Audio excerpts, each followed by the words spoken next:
Good morning to all. Today நம்ம பார்க்க போகிறது என்னென்னு பார்த்தீங்கன்னா தேர்ட் யூனிட்டை பொறுத்த மட்டுக்கு நம்ம என்னென்ன படிக்க போகிறோம்னா கண்டிஷனல் ஸ்டேட்மெண்ட், அதுக்கப்புறம் ஃபங்க்ஷன்ஸ், இதெல்லாம் தான் நம்ம தேர்ட் யூனிட்டில் படிக்க போகிறோம். இதுதான் அதோட ஹெட்டிங்கும். சரிங்களா? கண்டிஷனல் ஸ்டேட்மெண்ட்ஸ் என்னென்னு பார்த்தீங்கன்னா பைத்தானில் மட்டும் இல்லை, எல்லா லாங்குவேஜ்லையுமே இந்த கண்டிஷனல் ஸ்டேட்மெண்ட்ஸ்ன்றது ரொம்ப முக்கியம். இஃப் எல்ஸ், நெஸ்டட் இஃப்னு ஒரு குரூப் இருக்குது. சரிங்களா? அப்புறம் லூப்பில் ஒயில் லூப்பு, ஃபார் லூப்பு, இந்த மாதிரியான லூப்பெல்லாம் இருக்குது. ஸோ இது ரெண்டும் ரொம்ப நமக்கு முக்கியமானது ப்ரோக்ராம் எழுதும்போது.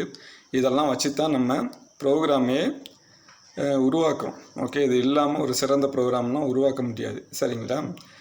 ஸோ இன்றைக்கி நம்ம பார்க்க போகிறது கண்டிஷனல் ஸ்டேட்மெண்ட்னா என்னென்னு பார்த்தீங்கன்னா, conditional statements are used to perform different types of actions. வெவ்வேறு விதமான ஆக்ஷன்னா இது மூலமாக செய்ய முடியும்.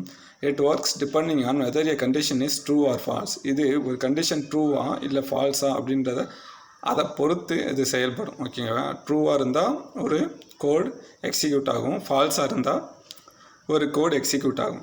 ஓகேங்களா? Mostly with conditional statements we use comparison and arithmetic expression with variables. சரிங்களா? இப்போ நம்ம கம்பேரிசன் ஆப்ரேட்டர், இந்த அரித்மெட்டிக் இதெல்லாமே நம்ம வேரியபிள் மூலமாக யூஸ் பண்ணுறோம் அப்படின்னு சொல்கிறாங்க. இந்த கம்பேரிசன் ஆப்ரேட்டர் ஏற்கனவே நம்ம பார்த்தோம். சரிங்களா? செக் பண்ணுறதுக்கு. சரிங்களா? இப்போ நம்ம பாருங்கள், இந்த ஃப்ளோ சார்ட் இங்கே இருக்குது. Decision making flow chart diagram பாருங்கள். ஒரு கண்டிஷன் மேலே இருக்குது. ஓகேங்களா? கண்டிஷனாக இது வேணாலும் இருக்கலாம். A is greater than B is greater than A. ஓகேங்களா? அந்த மாதிரி தான். ஓகேங்களா? அந்த கண்டிஷன் ட்ரூவாக இருந்தால் கீழே இருக்க கோட் கண்டிஷனல் கோட் எக்ஸிக்யூட் ஆகும்.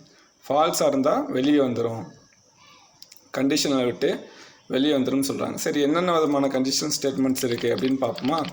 பாருங்கள், என்னென்ன விதமான கண்டிஷன் ஸ்டேட்மெண்ட்ஸ் இருக்குது பைத்தானில். இஃப் ஸ்டேட்மெண்ட், அதுக்கப்புறம் இஃப் எல் ஸ்டேட்மெண்ட், அதுக்கப்புறம் if L statement, nested if statement.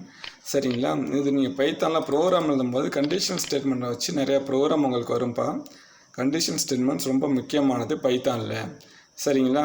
கீழே பாருங்கள், இஃப் ஸ்டேட்மெண்ட்டை பற்றி பார்ப்போம். அதோட ரூல்ஸ் என்னன்னு பார்த்தீங்கன்னா, இந்த கோலன்னா இந்த ரெண்டு புள்ளி வைக்கிறது, இதுதான் கோலன். சரிங்களா? இந்த colon is significant and required. இது கோலன்றது ரொம்ப முக்கியம் அப்படின்றாங்க இஃப் ஸ்டேட்மெண்ட்டில். It separates the header of the compound statement from the body. ஓகேங்களா? இது ஒரு இதை தனியாக பிரித்து காட்டுது இந்த கோலன்றது. ஓகேங்களா? மற்ற கோடிங்கிலேருந்து ஹெட்டரை தனியாக பிரித்து காட்டுது. ஓகேங்களா? த ஹெட்டர் அப்படின்றத தனியாக பிரித்து காட்டுதுன்னு சொல்கிறாங்க. கீழே பாருங்கள், the line after the colon must be indented. ஓகேங்களா? The line after the colon must be indented. ஏற்கனவே நம்ம பார்த்தோம்னா இன்டென்டேஷன் அப்படின்னு ஒன்று பார்த்தோம்ல பைத்தானில், அது ஒரு ஃபீச்சர். பைத்தானில் இன்டென்டேஷன்றது ஒரு பண்பு. அப்படின்னா என்ன அப்படின்னு பார்த்தோம்னா, இப்போ ஏற்கனவே பார்த்தோம்ல இந்த ஃபங்க்ஷனை நம்ம பார்க்கும்போது பார்த்தோம். ஃபங்க்ஷன் எப்படிப்பா நம்ம டிஃபைன் பண்ணுவோம்? DEF space function name. அதுக்கு கீழே வர லைனு அதெல்லாம் நம்ம எப்படி நம்ம டிக்ளேர் பண்ணுவோம்? ஒரு 4 ஸ்பேஸ் 5 ஸ்பேஸ் தள்ளி அடிக்கணும்னு சொன்னேன்ல. ஃபங்க்ஷனுக்கு கீழே அடுத்து வர லைனை 2-3 ஸ்பேஸ் தள்ளி அடிப்போம். அதுதான் இன்டென்டேஷன். ஓகேங்களா? அதே இது நம்ம ரூலை தான் நம்ம இஃப் ஸ்டேட்மெண்ட்ஸுக்கும் பயன்படுத்துகிறோம். ஓகேங்களா? இஃப் ஸ்டேட்மெண்ட்டுக்கு செகண்ட் லைன்லேருந்து வரக்கூடிய கோடெல்லாம் ஒரு 3-4 ஸ்பேஸ். ஓகேங்களா? 2 3 4, அதாவது எவ்வளோ ஸ்பேஸ் வரீங்களோ அதே அளவு கீழே வரிசையாக சீராக விடணும். அதை தான் சொல்கிறாங்க. ஓகேங்களா? ஒரு 2-3 ஸ்பேஸ் தள்ளி உள்ளே அடிக்கிறது தான் இன்டென்டட் அப்படின்றாங்க. ஓகேங்களா? இன்டென்டட் ஆர் இன்டென்டேஷன் அப்படின்றாங்க. ஓகேங்களா? So it's standard in Python to use 4 spaces for indenting. பைத்தானில் எவ்வளோ தூரம் நார்மலாக விட்றாங்கன்னா ஒரு 4 ஸ்பேஸ் தள்ளி அடிக்கிறாங்க. எவ்வளோ ஸ்பேஸு? 4 ஸ்பேஸ். ஒரு ஃபங்க்ஷனுக்கு கீழேயும் ஒரு கண்டிஷனல் ஸ்டேட்மெண்ட்ஸுக்கு கீழேயும். கண்டிஷனல் ஸ்டேட்மெண்ட்ஸ் என்ன? If statement, if L statement, if L statement, nested if statement. இதுக்கு கீழேயும் ஒரு 4 ஸ்பேஸ் தள்ளி நம்ம ப்ரோக்ராம் அடிக்கிறோம். அது கீழே பாருங்கள், all lines intended the same amount after the colon will be executed whenever the boolean expression is true. ஓகேங்களா? இப்போ ஒரு கொடுக்கப்பட்ட பூலியன் எக்ஸ்பிரஷன் ட்ரூவாக இருந்தால் அந்த கோட் எக்ஸிக்யூட் ஆகி அதுக்குரிய கோட் எக்ஸிக்யூட் ஆகி அவுட்புட்டை டிஸ்பிளே பண்ணும் அப்படின்னு சொல்கிறாங்க. ஓகேங்களா? இன் Python non-zero value interprets as true, non and zero interprets as false. சரிங்களா? அதாவது non-zero வேல்யூ ட்ரூவாக இங்கே நம்ம அக்செப்ட் பண்ணுது, நன் அண்ட் ஜீரோ சரிங்களா இதெல்லாமே ஃபால்ஸாக இங்கே இன்டர்ப்ட் பண்ணுதுன்னு சொல்கிறாங்க. இதோட சின்டெக்ஸை பாருங்கள். இஃப் ஸ்டேட்மெண்ட்டோட சின்டெக்ஸை மேலே ஃபஸ்ட்டு போட்டுக்க பாருங்கள். இஃப்ன்றது தான் நம்மளோட கீவேர்டு. இஃப்ன்றது நம்மளோட கீவேர்டு சரிங்களா. அதுதான் கண்டிஷனல் ஸ்டேட்மெண்ட்ஸு கீழே நம்ம சொல்கிறோம். இஃப் அப்படின்றது கீவேர்டு. கண்டிஷன்றது ஏதாவது நம்ம கொடுக்குற கண்டிஷன் நம்ம கொடுக்குறது ஓகேங்களா. A greater than B, B greater than A, 10 greater than 5 அந்த மாதிரி வர்றது தான் கண்டிஷன். லாஸ்ட்டில் பாருங்கள் கோலன் கொடுத்துருக்காங்க. லாஸ்ட்டில் கோலன் இந்த மூணுமே நீங்கள் முதல் லைனில் அடிக்கணும். இஃப் கொடுக்கணும், நீங்கள் என்ன கண்டிஷனை செக் பண்ண விரும்புகிறீங்கன்றதை கொடுக்கணும், லாஸ்ட்டில் கோலனை கொடுக்கணும். இதுக்கு கீழே பாருங்கப்பா முக்கியமான லைன் இதுதான் இன்டென்டேஷன். 4 ஸ்பேஸ் தள்ளி அடிச்சிருக்காங்க ஓகேங்களா.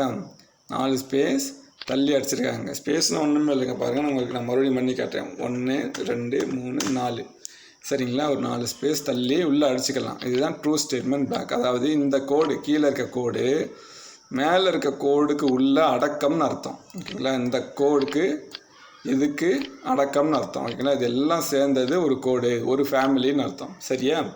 கீழே பார்ப்போம் flow chart for if statement. If ஸ்டேட்மெண்ட்டுக்கு என்ன ஃப்ளோ சார்ட்னா ஏற்கனவே உங்களுக்கு சொல்லியிருக்கேன். என்ன graphical representation of a diagram ஓகேங்களா. Graphical representation of a diagram அதுதான் ஃப்ளோ சார்ட்டு.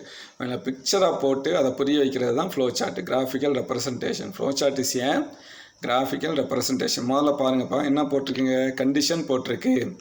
கண்டிஷன் போட்டிருக்கா. கண்டிஷன் ட்ரூவாக இருந்தால் ஒரு ஸ்டேட்மெண்ட் எக்ஸிக்யூட் ஆகும் ஓகேங்களா. அதை தான் போட்டிருக்கு. இது இஃப்பை மட்டும் செக் பண்ணுறோம். இஃப் கண்டிஷன் எல்ஸ் இங்கே இல்லை ஓகேங்களா. இஃப் கண்டிஷனோட சின்டெக்ஸ் மட்டும். இஃப் கண்டிஷனோட சின்டெக்ஸ் மட்டும் என்ன, ஒரு கண்டிஷன் ட்ரூவாக இருந்தால் அதை எக்ஸிக்யூட் பண்ணு, சிம்பிள், முடிஞ்சு போச்சு. கண்டிஷன் ட்ரூவாக இருந்தால் அதை எக்ஸிக்யூட் பண்ணணும், அவ்வளோதான் சரிங்களா. ஃபார் எக்ஸாம்பிள் கண்டிஷனாக என்ன, 5 ஸ்மாலர் தென் 10 கண்டிஷன் ட்ரூ தானே. 5 ஸ்மாலர் தென் 10 கண்டிஷன் ட்ரூ அப்படின்னா இங்கே மெசேஜ் டிஸ்பிளே பண்ணணும் 5 இஸ் ஸ்மாலர் தென் 10 அந்த மாதிரி ஒரு எக்ஸாம்பிள் வச்சுக்கோங்க. அடுத்து பாருங்கள் இதுக்குரிய ஒரு ப்ரோக்ராம் இங்கே போட்டிருக்கேன் பாருங்கள். ப்ரோக்ராம் என்ன போட்டிருக்கேன், மார்க் அப்படின்னு ஒரு வேரியபிளை டிக்ளேர் பண்ணியிருக்கேன். அதுக்கு என்ன கொடுத்துருக்கேன், input enter your mark. Enter your மார்க்குன்றது இன்புட் நம்ம கொடுக்குறது ஓகேங்களா. அதாவது நம்ம இதோட அவுட்புட் வரும்போது பைத்தானை இதோட ரன் பண்ணும்போது என்ன ஃபஸ்ட்டு கேட்கும்னா என்டர் யுவர் மார்க்குன்னு கேட்கும் ஸ்க்ரீனில் சரிங்களா. இங்கே கீழே பாருங்கள் கண்டிஷனை செக் பண்ணியிருக்கேன்னா இதுதான் கண்டிஷனல் ஸ்டேட்மெண்ட். இதுதான் கண்டிஷனல் ஸ்டேட்மெண்ட். ஃபஸ்ட்டு இங்கே பாருங்கள் கண்டிஷனல் ஸ்டேட்மெண்ட் இருக்குது இஃப். அடுத்து பாருங்கள் மார்க்குன்றது வேரியபிள் ஏற்கனவே போட்டுக்கு பாருங்க பார்த்தீங்களா. இதை நம்ம கொடுக்குறது ஓகேங்களா. கம்ப்யூட்டர் கேட்கும் என்டர் யுவர் மார்க்னு கேட்கும்போது நம்ம ஒரு மார்க்கை கொடுக்கணும். அந்த மார்க்கு எங்கே என்ன கண்டிஷன் பாருங்கள் கீழே, அதுக்கு 50க்கு ஈக்குவல்ட்டாக இருக்கணும், இல்லைன்னா 50க்கு மேலே இருக்கணும் ஓகேங்களா. மினிமம் 50 இருக்கணும். மினிமம் 50 இல்லை 50க்கு மேலே இருந்துச்சுன்னா என்ன இருக்குது, print you are pass, print you are pass அப்படின்ற அவுட்புட்டை வெளியிடணும். அதுதான் கண்டிஷனல் ஸ்டேட்மெண்ட் அப்படின்னு சொல்கிறாங்க. இங்கே ஒரு வேரியபிள் இருக்குது மார்க்குன்னு. அந்த வேரியபிள்கிட்ட நம்ம என்ன வாங்குகிறோம், இன்புட் வாங்குகிறோம். என்டர் யுவர் மார்க்குன்னு கேட்கும் கம்ப்யூட்டர். இங்கே கீழே அந்த மார்க்கை நம்ம இங்கே செக் பண்ணுறோம் செகண்ட் லைனில். அந்த வேரியபிள் மார்க்குன்ற வேரியபிள் 50க்கு மேலேயோ இல்லை 50க்கு ஈக்குவலாகவோ இருந்தால் என்ன மெசேஜ் டிஸ்பிளே ஆகும், பிரிண்ட் யூ ஆர் பாஸ், நீங்கள் பாஸ் அப்படின்றது டிஸ்பிளே ஆகும். இதை நம்ம ஒரு தடவை ரன். அடுத்து பாருங்கள் இஃப் எல்ஸ் ஸ்டேட்மெண்ட் ஓகேங்களா. செகண்ட் நம்ம பார்க்க போகிறது if else statement. If else statement என்ன சொல்லுது பாருங்கள். The if else statement checks the condition. If the condition is true, it executes the true statement block. Otherwise, it executes the false statement block. ஒரு condition ட்ரூவாக இருந்தால் அது true ஸ்டேட்மெண்ட்டை execute பண்ணு, இல்லைன்னா ஃபால்ஸாக இருந்தால் ஃபால்ஸை எக்ஸிக்யூட் பண்ணுன்றாங்க. இந்த if else we use indentation to separate the block. இன்டென்டேஷனை யூஸ் பண்ணி தான் இன்டென்டேஷன் ஒவ்வொரு பிளாக்கையுமே நம்ம செப்பரேட் பண்ணுறோம் அப்படின்னு சொல்கிறாங்க. இஃப் கண்டிஷன்னா அது ட்ரூ ஸ்டேட்மெண்ட், எல்ஸ்னால் கீழே இருக்கிறது எக்ஸிக்யூட் ஆகும், ஃபால்ஸ் ஸ்டேட்மெண்ட் அப்படின்னு சொல்கிறாங்க சரிங்களா. அடுத்து நம்ம இதோட ஃப்ளோ சார்ட்டை பார்ப்போம். இதுதான் அதோட ஃப்ளோ சார்ட் ரெப்ரசன்டேஷன். பாருங்கள் கண்டிஷன் ட்ரூவாக இருந்தால் ஒன்று எக்ஸிக்யூட் ஆகும், ஃபால்ஸாக இருந்தால் செகண்ட் ஸ்டேட்மெண்ட் எக்ஸிக்யூட் ஆகும். கீழே பாருங்கள் இதோட ப்ரோக்ராம் பாருங்கள். Mark input enter your mark, உங்களோட மார்க்கை என்டர் பண்ணுங்கள். கீழே கண்டிஷனை செக் பண்ணுறோம். அதுக்கப்புறம் நம்ம பிரிண்ட் யூ ஆர் பாஸ், இல்லைன்னா else print you R fail. இங்கே பாருங்கள் எல்ஸுக்கு பக்கத்தில் கோலன் போட்டிருக்காங்க. இதெல்லாம் சின்டெக்ஸ் மறக்கக்கூடாது சரிங்களா. அதுக்கப்புறம் பாருங்கள் if elif else statement. இங்கே இதில் என்ன சொல்கிறாங்கன்னா the elif statement is used to check multiple conditions. The elif can have multiple elif blocks but only one else block. If the condition 1 is false, if check condition 2 and so on. So இங்கே என்ன சொல்கிறான்னு பார்த்தீங்கன்னா இந்த third பிளாக்கில் இந்த if elif else ஸ்டேட்மெண்ட்டில் 2-3 true condition இருக்கும். ஓகேங்களா? If condition 1 true statement, elif condition 2 true statement, elif condition 3 true statement, else false statement. So இதுதான் இந்த இஃப் எல்ஸ் இதோட ஃப்ளோ சார்ட் பார்த்துக்கோங்க. ஸோ 2-3 ட்ரூ கண்டிஷன் இருக்கும். இதெல்லாம் பார்த்தீங்கன்னா உங்களோட மார்க் இதை செக் பண்ணுறதுக்கு உதவும். இங்கே பாருங்கள் இந்த ப்ரோக்ராமை ஒரு இன்புட் வாங்கியிருக்கோம். ஓகேங்களா? ஸ்டூடெண்ட் மார்க்கை செக் பண்ணுறோம். ஃபஸ்ட்டு என்டர் யுவர் மார்க் ஒரு இன்புட் வாங்கிட்டோம். கீழே பாருங்கள் அந்த மார்க்கு 90க்கும் 100க்கும் நடுவில் இருந்தால் அந்த பையன் ஏ கிரேடுன்னு மெசேஜ் டிஸ்பிளே ஆகும். அந்த மார்க்கு 80க்கும் 90க்கும் நடுவில் இருந்தால் அந்த பையன் பி கிரேடு அப்படின்னு மெசேஜ் டிஸ்பிளே ஆகும். அந்த மார்க் 70க்கு 80க்கு நடுவில் இருந்தால் அந்த மெசேஜ் சி கிரேட் டிஸ்பிளே ஆகும். இல்லை எல்ஸ் அப்படின்னா print you are A low great, நீங்கள் லோ கிரேட் வாங்கியிருக்கீங்கன்னு டிஸ்பிளே ஆகும். சரிங்களா? இப்போ இந்த ப்ரோக்ராமை நீங்கள் போட்டு பாருங்கள். நீங்கள் உங்களோட கம்ப்யூட்டரில் போட்டு பார்த்து எப்படி வருது ரிசல்ட்டு அப்படின்னு பார்த்து எனக்கு சொல்லுங்கள். சரிங்களா? இன்றைக்கி இந்த கண்டிஷன் ஸ்டேட்மெண்ட்ஸோட கிளாஸ் போதும். சரிங்களா? அந்த நெஸ்டட் இஃப்ன்றது ஒரு இஃப் ஸ்டேட்மெண்ட்டுக்குள்ளே இன்னொன்று இஃப் ஸ்டேட்மெண்ட் வரும். அதுதான் நெஸ்டட் இஃப். நெஸ்டட்னா கூடு கட்டுறது அந்த மாதிரி வச்சுக்கோங்க. ஒரு இஃபுக்குள்ளே இன்னொன்று இஃப் வரும். அதுதான் அங்கே பாருங்கள்.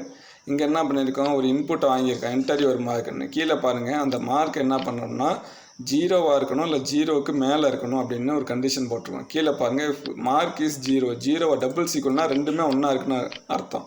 லெஃப்ட் சைடும் இந்த ரைட் சைடும் ஒன்றா இருந்தால் மார்க் டபுள் சீக்குவல்னா ரெண்டுமே லெஃப்ட் சைடும் ரைட் சைடும் ஈக்குவல்னு அர்த்தம். மார்க் சீக்குவல் 0னா பிரிண்ட் யுவர் மார்க் இஸ் 0ன்னு டிஸ்பிளே பண்ணுங்கள். எல்ஸ் இல்லைன்னா print your mark is positive mark அப்படின்னு டிஸ்பிளே பண்ணணும். எல்ஸ் இல்லைன்னா print your mark is negative mark. Mark is negative. எங்கனக்குள்ளே பாருங்கள் 2 இஃப் வருதா. எங்கனக்குள்ளே if mark greater than 0, if mark equal 0ன்னு இந்த 2 இஃப் வரனால தான் நம்ம எதை நெஸ்டட் இஃப்ன்றோம். ஒரு இஃபுக்குள்ளே இன்னொன்று இஃப் வரும். நம்ம லூப்பிங் ஸ்டேட்மெண்ட்டை நெக்ஸ்ட் கிளாஸில் பார்க்கலாம். இப்போ நான் சொன்னதில் இந்த ப்ரோக்ராம் ஓகேங்களா, இந்த ப்ரோக்ராமையும் நீங்களாக ஒர்க் அவுட் பண்ணி பாருங்கள். நெக்ஸ்ட் கிளாஸை நான் உங்களுக்கு இந்த ப்ரோக்ராமை டைப் பண்ணி காட்டுறேன். சரிங்களா? இது கண்டிஷன்மே இந்த ப்ரோக்ராம் தான் ரொம்ப முக்கியம். இந்த மார்க்கை செக் பண்ணுறோம் பார்த்தீங்களா, இது ரொம்ப முக்கியம். Okay, all of you thank you very much. We will meet in the next class.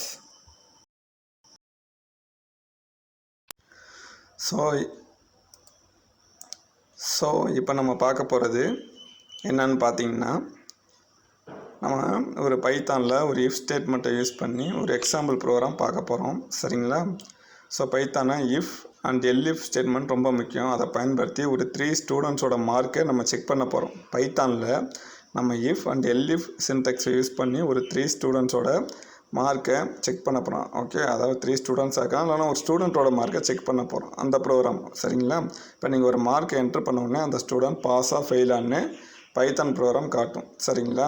அதாவது அந்த கண்டிஷனை யூஸ் பண்ணி ஏற்கனவே நான் உங்களுக்கு சொல்லியிருக்கேன். இஃப் ஸ்டேட்மெண்ட் என்ன பண்ணும், ஒரே ஒரு கண்டிஷனை மட்டும் செக் பண்ணும். எல்இஃப் என்ன பண்ணும், ஓகேங்களா, அதாவது ஒரு கண்டிஷன் ட்ரூவாக இருந்தால் அந்த ஸ்டேட்மெண்ட் எக்ஸிக்யூட் பண்ணணும், இல்லைன்னா அடுத்த கண்டிஷனை செக் பண்ணணும். ஓகேங்களா? அதுக்கு தான் இஃப் எல்இஃப் சின்டெக்ஸ் யூஸ் ஆகுது. சரி, நம்ம இப்போ பார்ப்போமா? ஒரு எக்ஸாம்பிள் ப்ரோக்ராம் பார்க்கலாம். பாருங்கள், ஸ்க்ரீனில் பாருங்கள். நான் பைத்தான் எடிட்டரை ஓப்பன் பண்ணிட்டேன். ஸோ இதான் நம்மளோட ப்ரோக்ராமு. நாங்கள் பேஸ்ட் பண்ணிக்கிட்டேன். ஏற்கனவே டைப் பண்ணி வச்சுருக்கவங்கனால அடித்தா நேரம் போகும்னு ஃபஸ்ட்டு நான் என்ன பண்ணியிருக்கேன், மார்க்குன்னு ஒரு வேரியபிளை டிக்ளேர் பண்ணியிருக்கேன். இந்த மார்க்குன்ற வேரியபிளை நான் என்ன பண்ணியிருக்கேன், இது ஒரு இன்டிஜர் டைப்னா ஏற்கனவே என்ன சொன்னேன், ஒரு நம்பரை தான் நம்ம என்ட்ரு பண்ண முடியும் ஃபஸ்ட்டு, அதுதான். சரிங்களா? இங்கே என்ன பண்ணியிருக்கேன், ஒரு இன்புட் வாங்கியிருக்கேன். என்ன இன்புட், என்டர் யுவர் மார்க். ஓகேங்களா? என்டர் யுவர் மார்க்குன்னு ஒரு இன்புட் வாங்கியிருக்கேன். ஓகேங்களா? அந்த என்டர் யுவர் மார்க்குன்னு ஒரு இன்புட் வாங்கியிருக்கேன். அது என்ன டைப்பு, இன்டிஜர் டைப்பு. இது எங்கே ஸ்டோர் ஆகுது, இது மார்க்குன்ற வேரியபிளில் ஸ்டோர் ஆகிருக்கு. அடுத்து பாருங்கள், இஃப் மார்க் இஸ் கிரேட்டர் தென் 80, அந்த மார்க் நீங்கள் கொடுத்த மார்க் 80 பெருசாக இருந்துச்சுன்னா, 80 பெருசாக இருந்தால் அந்த ஸ்டூடெண்ட்டு ஏ கிரேட்.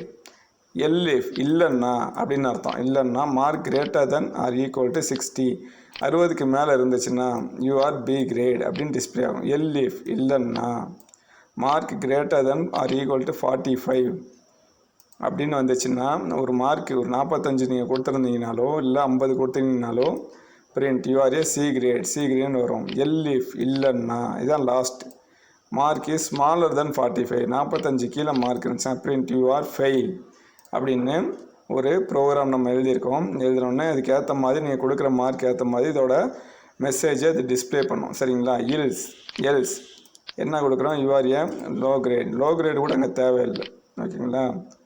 இங்கே எனக்குள்ளே கூட போட்டுக்கலாம். எல்ஸ் இந்த தூக்கிக்கிறோம். Else you are low grade தேவையில்லை, விட்டுருவாங்க. அதாவது if மட்டும் யூஸ் பண்ணி கண்டிஷன் செக் பண்ணுறோம். சரிங்களா, அதை நம்ம ரன் பண்ணி பார்ப்போமா? ரன் பண்ணுவோம். பாருங்கள், அவுட்புட் வந்துருச்சு. Enter your mark. ஸோ அங்கே நம்ம என்ன மார்க் என்ட்ரு பண்ணல. 1 செகண்ட், சாரி.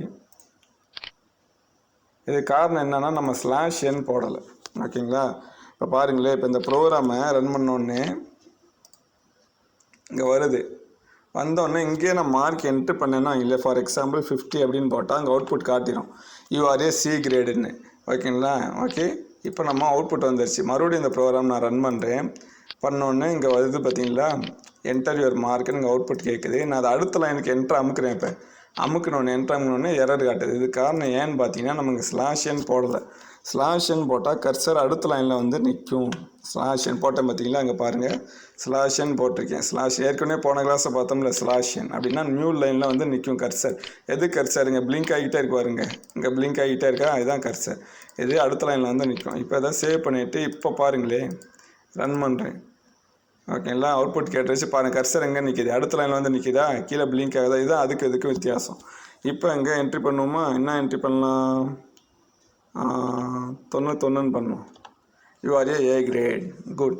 ஸோ இப்படித்தான் நம்ம ஒரு பைத்தான் ப்ரோக்ராமை ரன் பண்ணி அவுட்புட் எடுக்கணும். இந்த ப்ரோக்ராம் ரொம்ப முக்கியமான ப்ரோக்ராம். நீங்கள் எல்லா பேரும் ஒர்க் அவுட் பண்ணி பாருங்கள். ஒர்க் அவுட் பண்ணி உங்களோட அவுட்புட்டை நெக்ஸ்ட் கிளாஸில் எனக்கு சொல்லுங்கள். சரிங்களா? Okay, thank you.